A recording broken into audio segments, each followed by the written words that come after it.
এখন দেখা যাচ্ছে। ওকে, ঠিক আছে। আমরা কতদিন ক্রিটিক্যাল হাইড্রোলিক গ্রেডিয়েন্ট ঠিক বলিনি, আমরা বলেছিলাম যে আসলে কুইক কন্ডিশনের কথা। আচ্ছা, ক্লাস শুরু করার আগে বলে নিই, তোমাদের সেকশনের সিআর তৌহিদ ও ফোন করেছিল গতকাল। সে বলেছে যে আজকে 3টায় তোমরা এক্সট্রা ক্লাস করতে পারবা, তাই তো? ক্লাস করতে পারবা, তাই না? অন্যরা ঠিক আছে তো নাকি? জি স্যার। ওকে, আচ্ছা ঠিক আছে। তো আজকে আমরা যেটা ডিসকাস করছি গতদিনের কন্টিনিউয়েশন, সেটা হচ্ছে গতদিন আমরা বলেছিলাম যে কুইক স্যান্ড কন্ডিশন বা কুইক কন্ডিশন এটা কখন হবে, যখন আপওয়ার্ড সিপেজ হবে এবং তখন হাইড্রোলিক গ্রেডিয়েন্ট একটা মাত্রায় পৌঁছলে ইফেক্টিভ স্ট্রেস 0 হয়ে যাবে। সেখানে এক্সপ্রেশনটা এরকম ছিল, gamma prime z minus I Z gamma ডব্লিউ। টার্মিনোলজি নিশ্চয়ই মনে থাকার কথা। জেড হচ্ছে সয়েলের যে দুটো পয়েন্ট বিবেচনা করছি তার ডেপথ, থিকনেস। গামা প্রাইম হচ্ছে effective unit weight of soil, I hydraulic gradient, এবং গামা ডব্লিউ হচ্ছে unit weight of water. So এইখানে তাহলে আমরা এটাকে যদি 0 করি, ইফেক্টিভ স্ট্রেসকে যদি 0 করে করি, দেন আমরা আই এর একটা ভ্যালু পেতে পারি, যেটাকে বলা হচ্ছে ক্রিটিক্যাল হাইড্রোলিক গ্রেডিয়েন্ট। সেটা কত? যখন আমরা sigma prime c sigma prime equal to 0 বলছি, তখন আই দাঁড়াচ্ছে gamma prime by gamma W. এবং এটা ফর মোস্ট সয়েল 0.9 থেকে 1.1। এবং এই গামা প্রাইম এবং গামা ডব্লিউ এটাকে আমরা সয়েলের যে ফেজ ডায়াগ্রাম সেটা অ্যাপ্লাই করে we can also show that this is equal to g minus 1 divided by 1 plus c. কি জিনিস বলতে পারবা? মনে আছে কারো? void ratio. Void ratio, okay. So এই টার্মিনোলজিগুলি তোমাদের ইউনিক এবং সবসময় এটা মনে থাকা উচিত।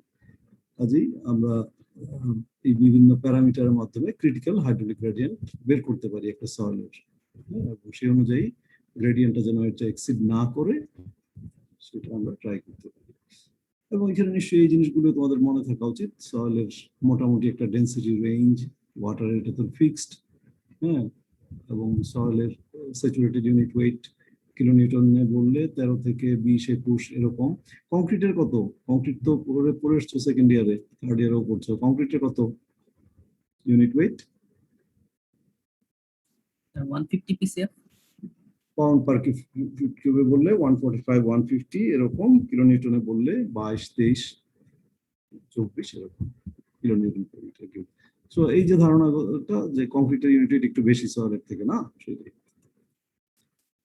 এবং এই যে আইসির যে এক্সপ্রেশনটা, এটা আমরা অন্য আরেকটা ভাবে দেখতে পারি। সেটা হচ্ছে সে এখানে একটা সয়েল স্যাম্পল আছে যার থিকনেস জেড, এবং তার সঙ্গে এখানে একটা স্ট্যান্ড পাইপ কানেক্টেড, এবং এই ফিগার অনুযায়ী এই উপরের সারফেস আর নিচের সারফেস এই সয়েল এলিমেন্টের তাদের মধ্যকার হেড ডিফারেন্স এইচ। তো এখানে আমরা যদি জাস্ট মেকানিক্সের প্রিন্সিপাল ফলো করি, যে এই সেকশন এ তে এখানে টোটাল আপওয়ার্ড ফোর্স কত হবে, টোটাল আপওয়ার্ড প্রেসার কত হবে, এটা নিশ্চয়ই এদিকে থেকে ওয়াটার প্রেসার, সেই ওয়াটার প্রেসারটা কত, এখানে যে head water head that into gamma W, এবং এখানে ওয়াটার হেড কতটুকু, এইচ প্লাস জেড। এখানে এইচ এইটুকু পর্যন্ত এইচ, তারপরে এখানে জেড, এইচ প্লাস জেড, আর gamma W water unit weight, so H plus Z into gamma W, this is the pressure. এবং এটা যদি এই সয়েল স্যাম্পলের ক্রস সেকশনাল এরিয়া যদি A হয়, তাহলে আপওয়ার্ড ফোর্সটা হবে ইনটু A। এবং কোন একটা সেকশনে তাহলে এটা তো ইকুইলিব্রিয়ামের জন্য আপওয়ার্ড এন্ড ডাউনওয়ার্ড ফোর্স সমান হতে হবে। এবং এখানে এই A সেকশনে ডাউনওয়ার্ড ফোর্স সেটা কত, সেটা কে দিচ্ছে? সেটা দিচ্ছে এখানকার ওয়েট, ম্যাটেরিয়ালের ওয়েট, এবং সেই ওয়েটটা হচ্ছে এখানে গামা স্যাচুরেটেড ইনটু জেড, মানে এ ইনটু জেড, এটা হচ্ছে ভলিউম, আর ইউনিট ওয়েট হচ্ছে গামা স্যাচুরেটেড। তাহলে এখানে টোটাল ওয়েট এই জায়গায় এই সারফেসে গামা স্যাচুরেটেড ইনটু এস, এবং মেকানিক্সের প্রিন্সিপাল অনুযায়ী এটা যদি স্ট্যাটিক কন্ডিশনে থাকে তাহলে দুটো ইকুয়াল, এবং ইকুয়েট করলে আমরা এই দুটো এক্সপ্রেশনকে যদি ইকুয়েট করি এ তো ক্যান্সেল আউট হয়ে যাচ্ছে, এবং সেখান থেকে আমরা h by z equal to gamma prime by gamma w এটা পেতে পারি। and what is h by z? that is our hydraulic gradient। কেমন আগের যে কতদিনের ডেফিনেশনে দেখো সেটাই আছে, h by z is the hydraulic gradient and that is here IC, critical hydraulic gradient।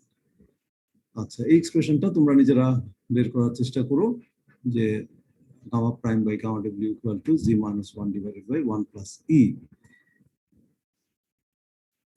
এখন এটা আমাদের ডিজাইনে আমরা এখানে এই কন্ডিশনগুলো, ম্যাথমেটিক্যাল এই কন্ডিশনগুলো অ্যাপ্লাই করতে পারি বিভিন্ন ভাবে। অবশ্যই কুইক কন্ডিশনের জন্য আপওয়ার্ড ফ্লো হতে হবে, এবং সেখানে একটা কন্ডিশন আমরা বলতে পারি total stress minus poor pressure equal to 0, অথবা ইফেক্টিভ স্ট্রেস 0, অথবা আই, এখানে আমরা আজকে যেটা দেখলাম ক্রিটিক্যাল হাইড্রোলিক গ্রেডিয়েন্ট যেটা, সেটা কি হতে হবে, আই ক্রিটিক্যালের চেয়ে বেশি হবে না কম হবে যদি কুইক কন্ডিশন হতে হয়? আই ক্রিটিক্যালের অ্যাটলিস্ট ক্রিটিক্যালের সমান হলেই সেখানে বয়লিং হতে শুরু করবে, কারণ সয়েলের আর কোনো শিয়ার স্ট্রেংথ তখন নাই, কাজে স্যান্ড ফ্লোট করতে শুরু করবে। So I greater than equal to I critical, actually greater than হতেও পারে, তবে সমান হলেই সেখানে বয়লিং হওয়ার পসিবিলিটি। অন্য একটা কন্ডিশনও আমরা যেটা এইখানে এই কন্ডিশনটা থেকে পেতে পারি, যেটা এখানেও আছে, যেমন এইচ গামা ডব্লিউ equal to z gamma prime, এই এক্সপ্রেশনটাও আমরা ব্যবহার করতে পারি। সো কোনো একটা সিচুয়েশনে, কোনো একটা সাইট কন্ডিশনে বয়লিং হবে কি হবে না সেটা নির্ধারণের জন্য এই ইকুয়েশনগুলো, এই কন্ডিশনগুলো যে কোনোটাই ইউজ করা যেতে পারে। এখানে এক্সাম্পলে আমরা করেছি, সেটা দেখব। Material susceptible to quick condition সেটা কোনগুলো? সাধারণভাবে স্যান্ড, সিল্টি স্যান্ড এবং লুজ ডিপোজিট, মানে যেখানে ভয়েড রেশিও কম। কেন? যে প্রিন্সিপাল আমরা এখানে দেখেছি যে হাইড্রোলিক গ্রেডিয়েন্টটা এখানে একটা মেজর ফ্যাক্টর, এবং হাইড্রোলিক গ্রেডিয়েন্ট কখন বেশি হবে?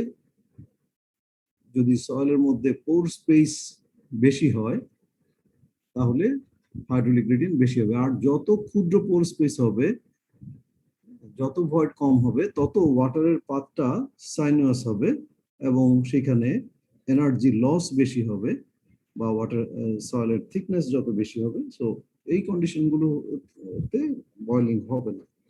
আদারওয়াইজ সাধারণভাবে ভয়েড রেশিও কার বেশি? স্যান্ডের বেশি।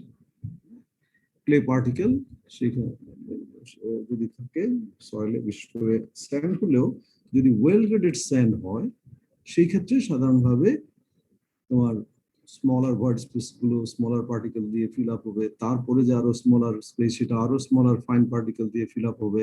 সো সেখানে সাধারণভাবে ডেন্সিটি বেশি ওয়েল গ্রেডেড ম্যাটেরিয়াল যদি হয়। সো গ্যাপ গ্রেডেড ম্যাটেরিয়াল ক্ষেত্রে এইখানে এটার পসিবিলিটি বেশি থাকবে কুইক কন্ডিশনে। আরেকটা জিনিস আমাদের দরকার অনেক ক্ষেত্রে, যে এখানে আমরা বলেছি যে অলরেডি আমরা ডিরাইভ করেছি সেটা, যে আমাদের ফোর্সের পরিমাণ কত, সিপিএস ফোর্সের পরিমাণ কত, সেটা আমরা অলরেডি এখানে ডিরাইভ করেছি।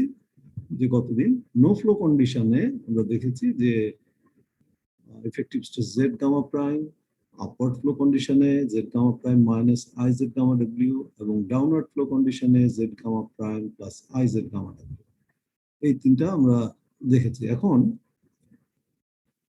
স্ট্রেস, তাহলে সিপিএস এর জন্য পরিবর্তনটা কোনটা? আমরা দেখতে পাচ্ছি এটা নো ফ্লো কন্ডিশনে, আর বাকি দুটো যখন ফ্লো থাকছে তাহলে, এবং সেই পরিমাণটা প্লাস বা মাইনাস, কিন্তু কোয়ান্টিটিটা একই, I Z gamma W. So this quantity must be related to CPS. আপওয়ার্ডে এই কোয়ান্টিটিটা কমে যাচ্ছে, ডাউনওয়ার্ডে এটা বেড়ে যাচ্ছে। So this is the CPS pressure.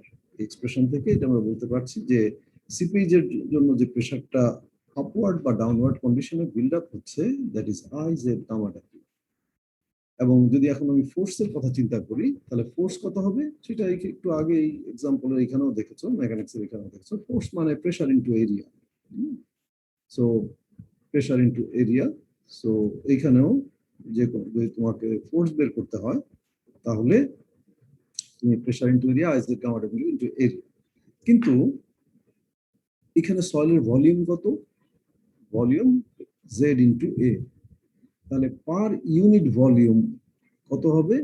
যেটি দিয়ে আমরা যদি ভাগ করে দেই তাহলে উই গেট আই গামা ডাব্লিউ। So this is an important quantity, যে যেটা আমাদেরকে দিচ্ছে যে seepage force per unit volume, সেটা হচ্ছে আই গামা ডাব্লিউ। এখন সেখানে সলিড থিকনেস যদি বেশি হয়, যেটার মান যদি বেশি হয়, সেটা প্রপোর্শনেটলি বাড়বে।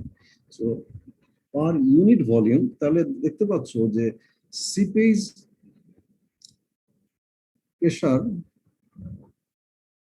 যদি মানে পার ইউনিট ভলিউম, এই কোয়ান্টিটিটা অনেক জায়গায় আমাদের জন্য ডিজাইনে কাজে লাগাতে সুবিধা হবে, যেহেতু পার ইউনিট ভলিউমে আছে সয়েলের volume, we can easily find it. এখানে খেয়াল করে দেখো, এই যে পার ইউনিট ভলিউম, এখানে কিন্তু সয়েলের কোনো প্যারামিটার নেই, গামা ডাব্লিউ এটা কনস্ট্যান্ট, এবং বাকিটা কিসের উপর নির্ভর করছে? হাইড্রোলিক গ্রেডিয়েন্টের উপর নির্ভর করছে। হাইড্রোলিক গ্রেডিয়েন্ট বাড়লে প্রেশারও বাড়বে, ফোর্সও বাড়বে।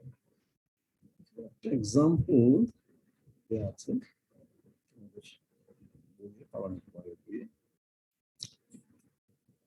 এক্সাম্পলটা এখানে, let's read it out. A stratum consisting of fine sand is 3 meter thick. Okay, under what head of water flowing in an upward direction will a quicksand condition develop? Head, water head কততে quicksand condition develop করবে, এটা বলা হচ্ছে। Take specific gravity of soil solids, void ratio is specific gravity 2.7, void ratio 0.7. void ratio মনে আছে? void ratio definition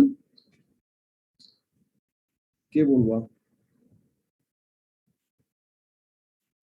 তোমরা কি শুনতে পাচ্ছ? Sir, T equals to VB over BS. VB over BS. So আমি তোমাদেরকে জিজ্ঞেস করছি এই জন্য যে এটা জাস্ট টু রিমাইন্ড ইউ, ভুলে যাতে না দাও, মাঝে মাঝে তুমি স্মরণ করলেও এটা লাইফ লং মনে থাকবে। void ratio, সো এটার একটা ইমপ্লিকেশন বুঝতে পারছো, VB over BS মানে 0.7। সো 70% ভলিউমের, একটা ভলিউমের 70% ভয়েড, এবং সয়েলের স্যান্ডের ক্ষেত্রে এরকমই, যদিও মনে হয় সলিড, তাই না? সো void ratio যে ডেফিনেশন আমরা আগে পেয়েছি, এই ফিলিংসটা হওয়ার কথা, যে void ratio 0.7 মানে টোটাল VB over BS, সলিডের 70% ভয়েড, সলিডের ভলিউম যা তার 70% ভয়েডের ভলিউম। পোরোসিটি ছিল VB over B। আচ্ছা, এখানে যেমন কি চেয়েছে আমাদের কাছে? ওয়াটার হেড চেয়েছে। ওয়াটার হেড, এখানে স্যান্ডের থিকনেস দেওয়া আছে। আমরা বয়লিং কন্ডিশনের জন্য ডাইরেক্টলি এক্সপ্রেশনটা যেটা বলেছি যে তোমরা এটা ডিরাইভ করবা, এক্সপ্রেশনটা I c = G - 1 by 1 plus C, সেটা এখানে সরাসরি এখানে জি ই দেয়া আছে, এবং ক্রিটিক্যাল হাইড্রোলিক গ্রেডিয়েন্ট বের করতে পারি। Critical hydraulic gradient equal to কি হবে? H over Z, মানে water head divided by thickness of the soil. মানে আসলে ওয়াটার হেড বলতে এই জায়গায় যে দুটো পয়েন্টের মধ্যে ফ্লো বিবেচনা করা হচ্ছে, সেই দুটো পয়েন্টের মধ্যে হেড ডিফারেন্স অ্যাকচুয়ালি। সো এখানে I যদি 1 হয়, H by Z, very simple. এটা এইভাবে না করে অন্যভাবেও করা যেতে পারতো, সবসময় যে ফর্মুলা তোমার মুখস্থ থাকবে এমন নয়। এখানে আমি এক্সাম্পলটাকে সেখানে দেখিয়েছি বিভিন্ন ভাবে। Let's see what it is. A large open excavation was made in a stratum of clay with a void ratio of 0.8 and specific gravity of soil solids 2.65. When the depth of excavation reached 6 meters, মানে আমার একটা ground আছে, depth excavation করা হচ্ছে, when the excavation reached 6 meters, the bottom rose gradually. এই যে language গুলো পড়ে তোমাকে সিচুয়েশনটা ভিজুয়ালাইজ করতে পারতে হবে, আদারওয়াইজ ডিফিকাল্ট হবে তোমার জন্য। আরো বড় বড় এক্সপ্রেশনও অনেক জায়গায় থাকবে এরকম ডেসক্রিপশন। কি হলো তাহলে 6 মিটার এক্সকেভেট করার পর চিন্তা করো তাহলে এরকম একটা গ্রাউন্ড, তাতে এক্সকেভেশন করা হলো 6 মিটার, এবং সেটা করার পর বটম উপরের দিকে উঠে আসলো। রোজ গ্রাজুয়ালি, মানে যেটাকে আমরা এর আগে হিভিং শব্দটা ব্যবহার করেছিলাম, হিভ হিভ মানে ফুলে ওঠা এরকম। তো বটমটা ফুলে উঠলো, ক্র্যাকড এখানে ফেটে গেল, and was flooded from below by a mixture of sand and water. So এখান থেকে দেখা যাচ্ছে mixture of sand এবং water বের হতে শুরু করলো। So this is the phenomena that happened. Subsequent borings showed that the clay was underlain by a bed of sand. তো এটা ঘটার পরে কেন এটা ঘটলো সেটা দেখার জন্য বোরিং করে দেখা গেল the clay was underlain, এখানে একটা clay layer, এই clay layerটা underlain by a bed of sand, তার নিচে sand layer রয়েছে, with its surface at a depth of 10 meter. মানে sand layer সারফেসটা গ্রাউন্ড সারফেস থেকে 10 মিটার নিচে। এখানে আমাদের কাছে চাওয়া হচ্ছে locate the position of the water table before excavation. Definitely এখানে যে ফেনোমেনাটা ঘটেছে, we can understand that this is sand boiling. এখানে কুইক কন্ডিশন বিল্ড আপ হয়েছে এক্সকেভেট করার ফলে, এবং তাহলে এখানে নিশ্চয়ই ওয়াটার হেড ডিফারেন্স হয়েছে, কারণ এই পয়েন্ট থেকে এখানে তাহলে স্যান্ড কেমন চলে আসলো, আপওয়ার্ড ফ্লোতে এসছে, এখানে হেড ডিফারেন্স। তো এখানে আমাদের কাছে চাচ্ছে what is the position of the water table before excavation, কোথায় ছিল এখানে ওয়াটার টেবল এক্সকেভেশন করেছে, সেখান থেকে পানি, যদিও এক্সপ্লিসিটলি এখানে কথাটা বলেনি, কিন্তু যদি ওয়াটার লেভেল একই জায়গায় থাকতো তাহলে এই বয়েলিংটা হতো না। অবশ্যই এক্সকেভেশন করে এখানে ওয়াটার লেভেলকে ডাউন করেছে। এই যে ফেনোমেনা গুলো, এগুলো অনেক ক্ষেত্রেই তোমাদেরকে রিয়েলাইজ করতে হবে। তুমি এগুলো ফিজিক্স, আমরা ফেনোমেনা গুলোকে এক্সপ্লেইন করি বাই ফিজিক্যাল লজ, যেটা কিছুটা তুমি মেকানিক্সে পড়েছো, ফিজিক্সে পড়েছো। এইখানে কি কি তথ্য দেওয়া আছে, ইজ ইট ক্লিয়ার? সেই প্রবলেমটা ক্লিয়ার? কারো অসুবিধা?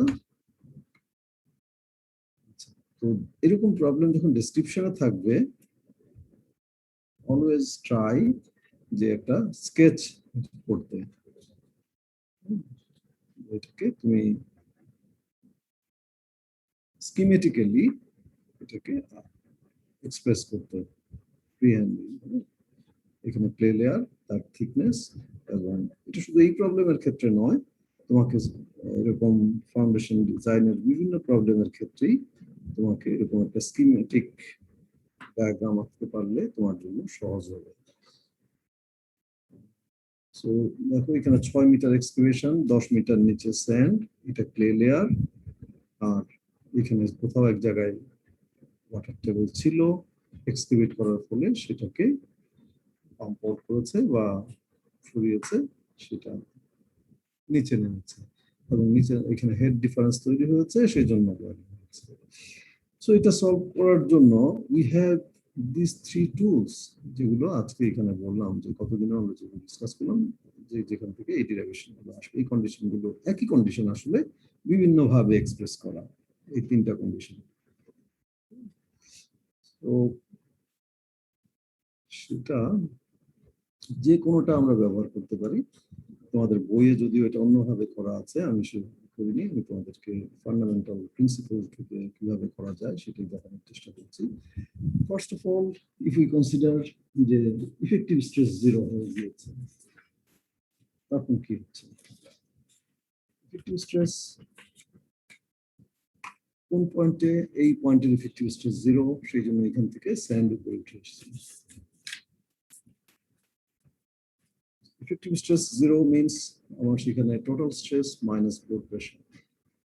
এখন টোটাল স্ট্রেস আর পোর প্রেশার সেটা বের করতে গেলে আমার কি লাগবে টোটাল স্ট্রেসটা বের করতে গেলে কি লাগবে পোর প্রেসার বের করতে কি লাগবে বলতে পারবে কি রোহিত তুমি বলতে পারবে টোটাল স্ট্রেস আমরা সয়েলের স্ট্রেস বা ওয়াটারের স্ট্রেস কি বলো যে কোনো ডেপথে রোল 1 আছে নাকি Yes, sir. হ্যাঁ, যে কোনো একটা পয়েন্টে ওয়াটার স্ট্রেস কত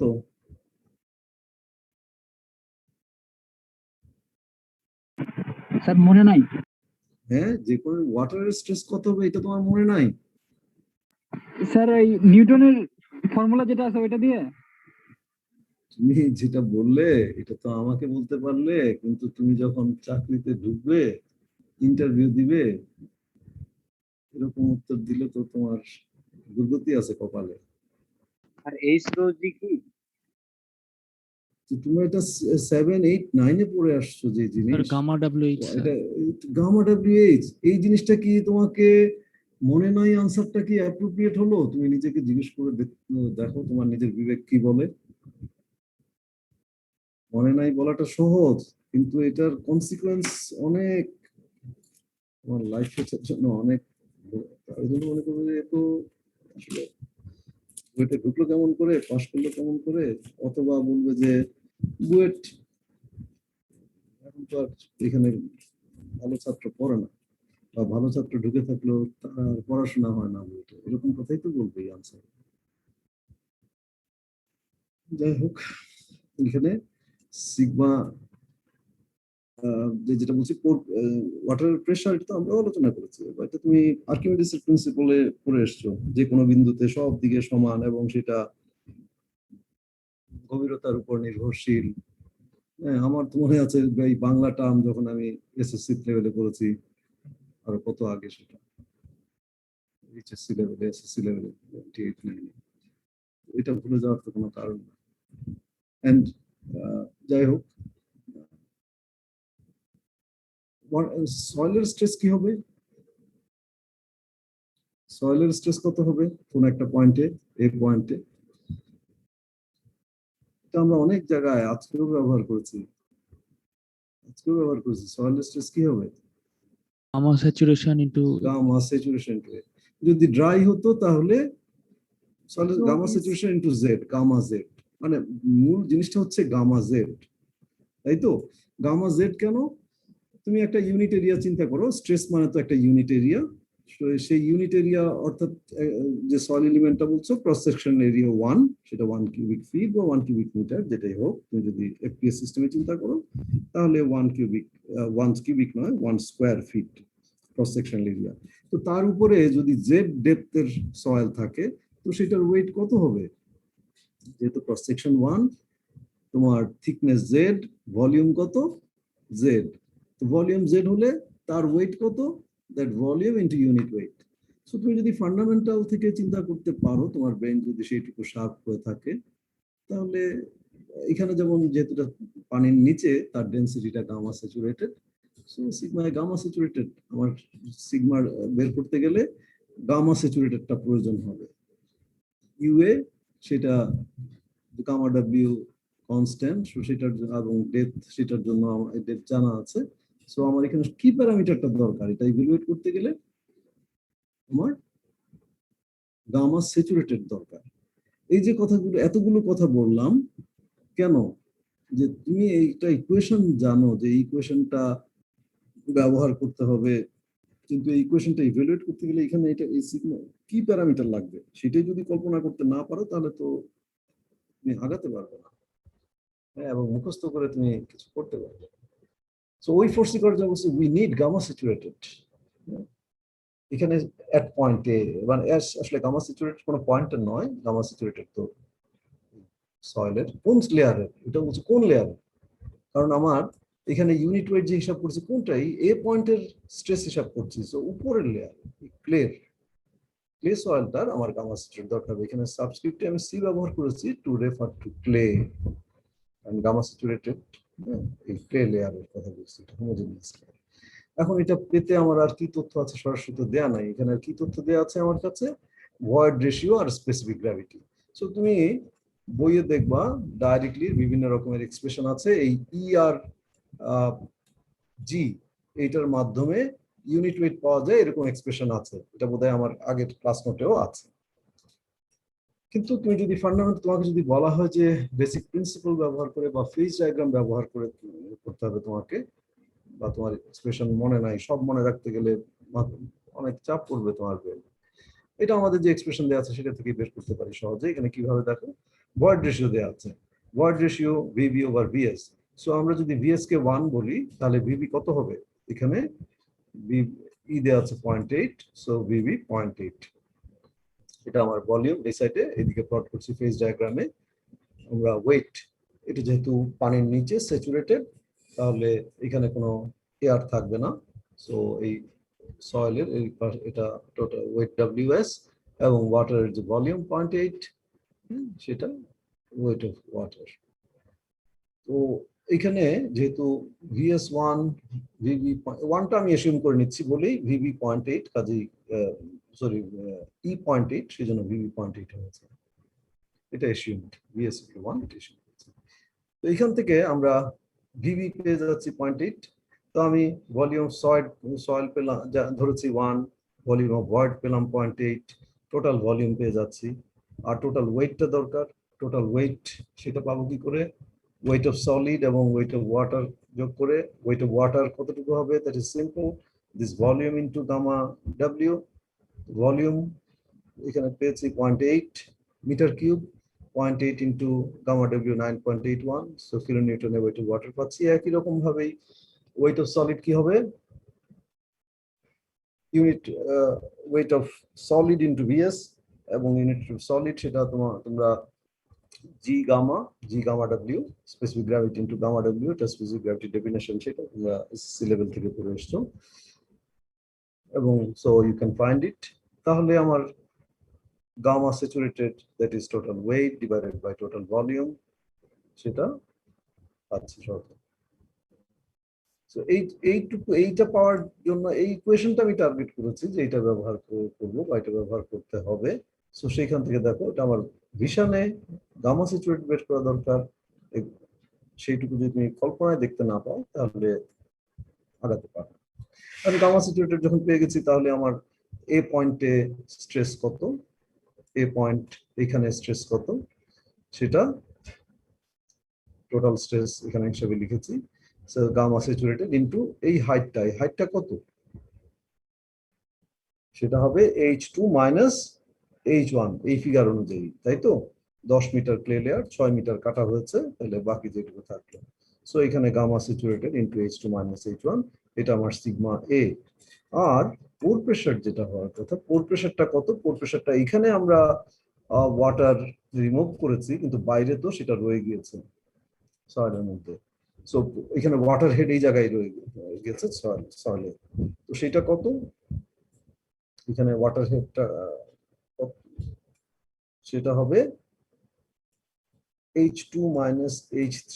দেখো H2 টোটাল মানে সেই হেডটা কত, সেই হেডটা এইটুকু নাকি, এখান থেকে এইটুকু।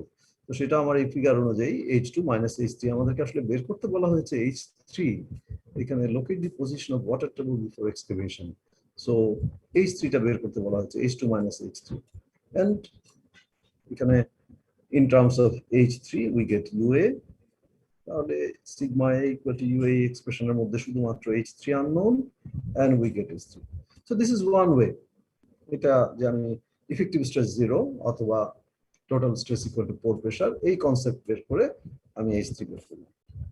We could also use the other expressions, কারণ এগুলো সবগুলো তো রিলেটেড, একটা থেকে আরেকটা এসেছে। যেমন এখানে H gamma W equal to gamma price Z, এক্সপ্রেশনটা এইভাবেও চিন্তা করতে পারতাম। সেক্ষেত্রে তো এইটা করতে গেলেও আমার কি লাগবে, গামা ডাব্লিউ জানি, এইচ কি হবে, এইচটা এই ক্ষেত্রে হেড ডিফারেন্স, আর জেড হচ্ছে থিকনেস। সো জেড কোনটা, জেড হবে আমার এই এ থেকে এই পয়েন্টের যে ডিস্টেন্সটা, সেটা হবে H2 মাইনাস H1, তাই লিখেছি কি জেড H2 মাইনাস H1। ওকে, এবং এই দুটোই দেয়া আছে। আর যেটা এইচ সেটা হবে এইখানে এইচ, সেটা হচ্ছে হেড ডিফারেন্স দুটো পয়েন্টের মধ্যে। কোন দুটো পয়েন্ট? এই পয়েন্ট এবং এখানে এক্সক্রিমেট করা হয়েছে এই পয়েন্ট, এই দুটো পয়েন্টের মধ্যে হেড ডিফারেন্স। তো সেই হেড ডিফারেন্সটা কত? সেটা নিশ্চয়ই এখানে বাইরে ওয়াটারের লেভেল এই জায়গায়, আর এক্সক্রিমেশনের ভিতরে এখানে, তাহলে ডিস্টেন্সটা এইটুকু, এবং সেটা কত? H1 minus H3। সো দেখো ফর্মুলায় শুধু এইচ এইটুকু জানলেই হচ্ছে না, তোমার কিন্তু ফিজিক্যালি এর মিনিংটা রিয়েলাইজ করতে হচ্ছে সব সময়। So H equal to H1 minus H3, এখানে H1 টা দেয়া আছে, H3 টা আমাদের বের করতে হবে। H3 টা আমরা বের করতে হবে। এবং এখানে তাহলে আর গামা স্যাচুরেটেড সেটার প্রয়োজন ছিল, এটা তো আগে এইভাবে বের করে নিয়েছো অথবা ফর্মুলা থেকে বের করবে। Then the same gamma prime z, gamma prime is gamma situated minus gamma w equal to h gamma w, and it's getting the same answer. You can also apply a third alternative, যেটা আমাদের boiling কন্ডিশনের জন্য আরেকটা expression ছিল, যেটা এই ক্ষেত্রে I equal to I critical,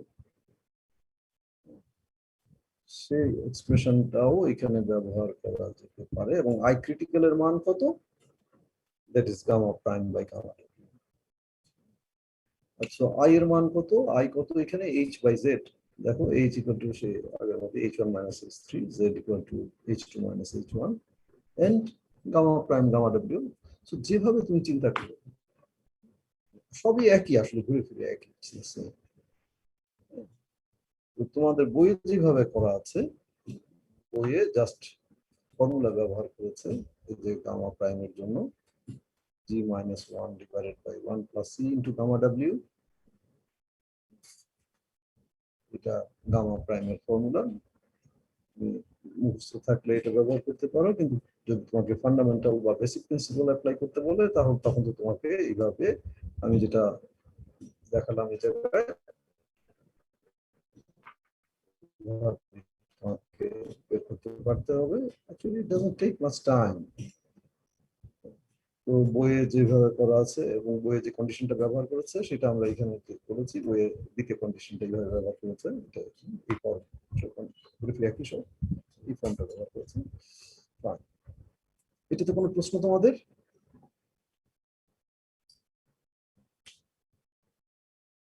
কারো কোনো জিজ্ঞাসা? No, sir. আচ্ছা, এখানে আরেকটা এক্সাম্পলও আছে, যেটা বিএম দাসের বই থেকে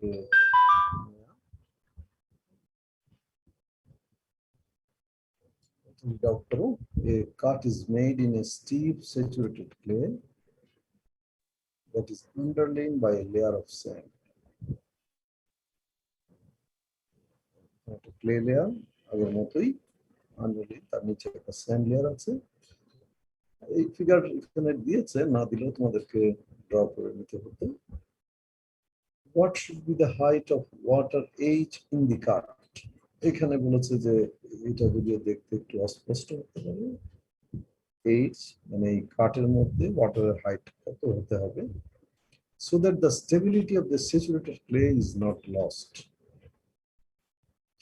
এখানে তোমাদেরকে আরেকটা এক্সাম্পলের কথা বলবো, সেটা হচ্ছে, আর এটা প্রায় ঘটে থাকে এবং যদিও খুব সিম্পল, কিন্তু মাঝে মধ্যেই সেটা আমরা দেখতে পাই জাস্ট ইগনোরেন্সের জন্য এটা ঘটে থাকে। সেটা কি জিনিস? ধরো আরো প্রায় 15 years ago আমাদের এক ব্যাচমেট, সে বললো সে প্রথম ফ্লোরে বাড়ি বানাচ্ছে, 3.5 কাঠা বা 5 কাঠা জায়গা, ওইরকম মার্চ বা এপ্রিল মাস, মে মাস, এরকম এপ্রিল মাস, সে বলছে যে নিচে এসে একতলা বেসমেন্ট করেছে, সেমি বেসমেন্ট, মানে রোড লেভেল থেকে জাস্ট গ্রাউন্ড ফ্লোরটা একটু উপরে, আর ওই স্লোপে তোমার নিচে বেসমেন্টে গাড়ি যাবে। নিশ্চয়ই অনেক বিল্ডিং এ তোমরা এরকম দেখতে পাও। তো, কিন্তু সমস্যা হচ্ছে হঠাৎ করে ওই বেসমেন্ট করলে তো বুঝতে পারো মাটি কেটে সেখানে ম্যাট ঢালাই করেছে, ম্যাট ঢালাই করে চারপাশে ওয়াল, আরসিসি ওয়াল করেছে। বেশি ডেপথ না, বোধহয় 4-5 ফিট ডেপথ হবে এরকম, বা আরেকটু বেশি হতে পারে, 6 ফিট। কিন্তু সমস্যা হচ্ছে যে এরকম সময়ে যদি বৃষ্টি হওয়ার কথা নয়, সেটা এপ্রিল মাস, হঠাৎ বৃষ্টি হয়েছে একদিন। এই যেমন গত কয়েকদিন আগে দেখলাম না তোমরা, এরকম বেশ মানে ফার্স্ট রেইন, যেটা হলো টরেন্সিয়াল রেইন, হেভি রেইন। ইভেন চট্টগ্রামে দেখলাম পানি জমে গিয়েছে অনেক জায়গায়, ঢাকায় অনেক জায়গায়। তো হঠাৎ বৃষ্টিতে এরকম কি হচ্ছে, তার সেই বেসমেন্ট এটা একদিকে উঠে গেছে। তো ওখানে সে ছিল না, তার ওয়ার্কার যারা কাজ করছিল, কন্ট্রাক্টর বা তার লোকজন, তারা দেখেছে যে বৃষ্টি হচ্ছে ভিতরে, কারণ ওরা ভিতরে কাজ করছিল, ওই চারপাশে শাটারিং টাটারিং সেগুলো খুলেছে, নিচে ম্যাট, চারদিকে এরকম 6 ফিটের মতো কংক্রিটের ওয়াল।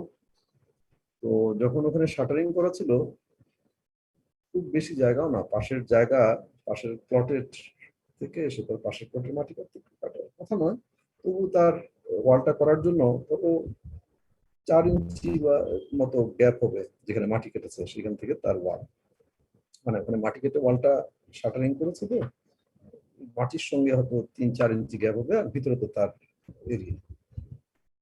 তো যখন বৃষ্টি পড়ছিল, ওখানে ভিতরে ওয়ার্কাররা কাজ করছিল, তো ওইখানে ওয়ালের মধ্যে কনস্ট্রাকশনের সময় ফুটো রাখা ছিল, কারণ ইন্টারশনে রেখেছে কিনা জানি না, কিন্তু ফুটো ছিল। তো যখন ওই সাইডের গ্যাপটাতে পানি জমেছে, ওখানে ফুটো দিয়ে ভিতরে যখন পানি আসছিল, এবং ওরা দেখলো যে এখানে পানি আসতেছে, ওরা করলো কি, ফুটোগুলো বন্ধ করে দিল।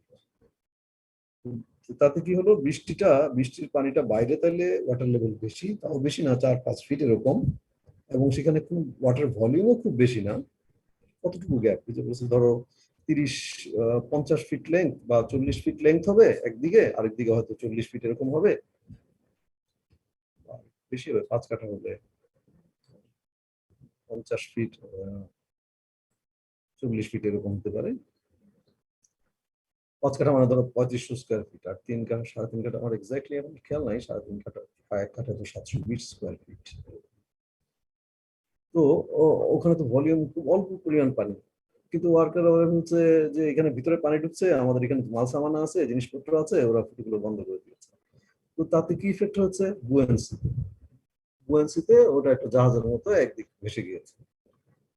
এখন অন্যরা মনে করতে পারে কংক্রিটের স্ট্রাকচার, এটা আবার ভাসবে, but as a student of science আমরা যেটা সবসময় দেখি, তোমার তো 2 লাখ টনের জাহাজ ভাসতেছে, 2 লাখ টন, তোমার একটা বিল্ডিং এরও ওজন, অনেক বিল্ডিং এর ওজনই এর চেয়ে কম। তো ওয়াটার, মানে এখানে আমাদের এই সয়েলের অনেক প্রবলেমের ক্ষেত্রে এই বুয়েন্সি কোনোভাবেই ইগনোর করার যায় না, এটা মাথায় রাখতেই হয়।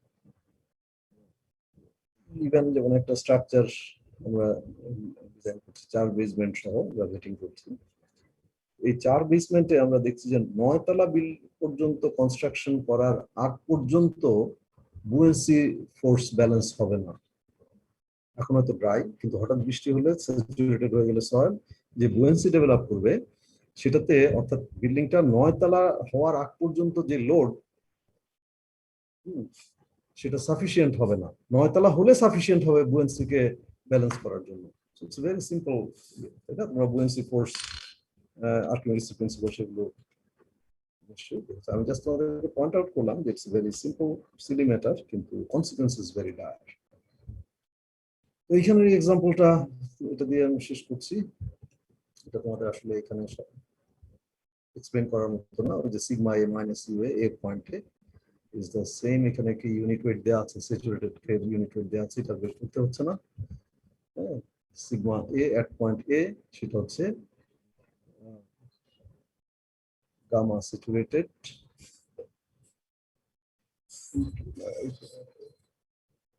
কি বলছে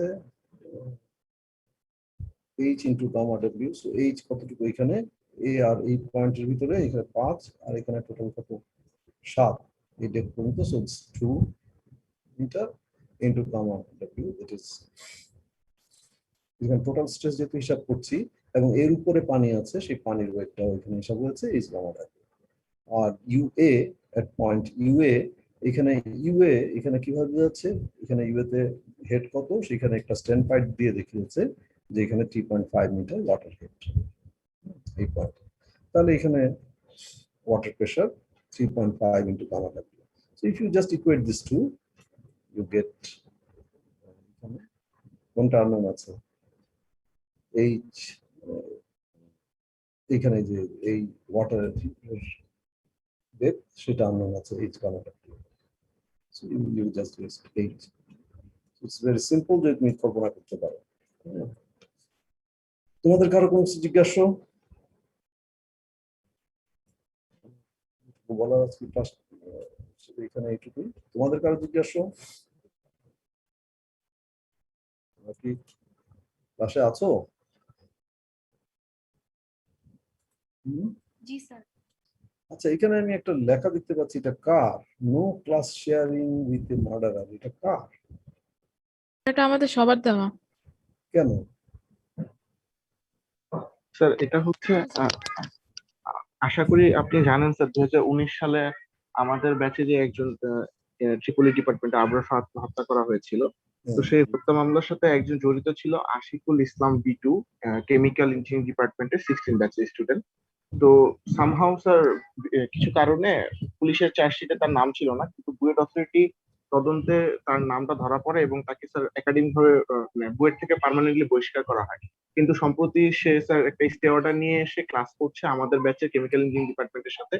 তো আমরা স্যার বুয়েটের সাধারণ শিক্ষার্থীরা সবাই মিলে একত্রে সিদ্ধান্ত নিয়েছি যে আমরা এটার বিরুদ্ধে প্রতিবাদ করবো, এই জন্য স্যার সেই ডিপার্টমেন্ট হেড স্যার বরাবর আবেদন করা হয়েছে এবং আমরা এর প্রেক্ষিতে স্যার এই ইমেজটা শেয়ার করেছি। যাই হোক না, আমি করছি এটা তো তোমাদের ক্লাসে তো আর সে নেই, এখানে তো আর ক্লাস শেয়ারিং এর প্রশ্ন আসে না।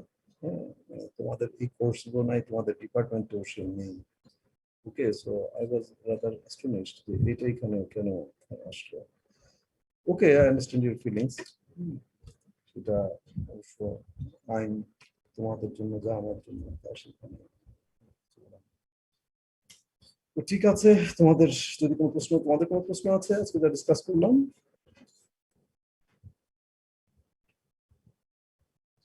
তোমাদের কোনো জিজ্ঞাসা আছে কারো? তা নাইলে তোমাদের তো ক্লাস আছে এরপরে, এখানে শেষ করছি। আর 3টায়, তাহলে 3টায় আমরা নেক্সট ক্লাসটা নেবো, এই তো? জি স্যার ইনশাআল্লাহ। ওকে, ঠিক আছে। আচ্ছা, আরেকটা জিনিসের ব্যাপারে তোমাদেরকে বলি, তোমাদের ডিপার্টমেন্ট থেকে হেড আমাদের একাডেমিক কাউন্সিলে ডিসকাস হয়েছিল যে ক্লাস টেস্ট গুলো যেন কনসেন্ট্রেটেড এক জায়গায় করে না যায়, সেটার জন্য। হ্যাঁ, তো ওইটা তোমাদের আমি সিআর এর সঙ্গে একটু আলাপ করবো, ক্লাস টেস্টটা কবে দিতে পারি, কেমন দিয়ে, কারণ আমরা সেটাই চাচ্ছি যে সব ইয়ে মিলে। ওকে, তো এখানে তাহলে শেষ করছি, আমি তোমাদের সঙ্গে বিকালে আবার এটা আলাপ করবো 3টায়। ও কিছু বলছো? সিলেবাস না, ক্লাস টেস্টের টাইম তো এখনো বলিনি, আমি বিকালে 3টার সময় আবার সেটা আলাপ করবো। ওকে, ঠিক আছে।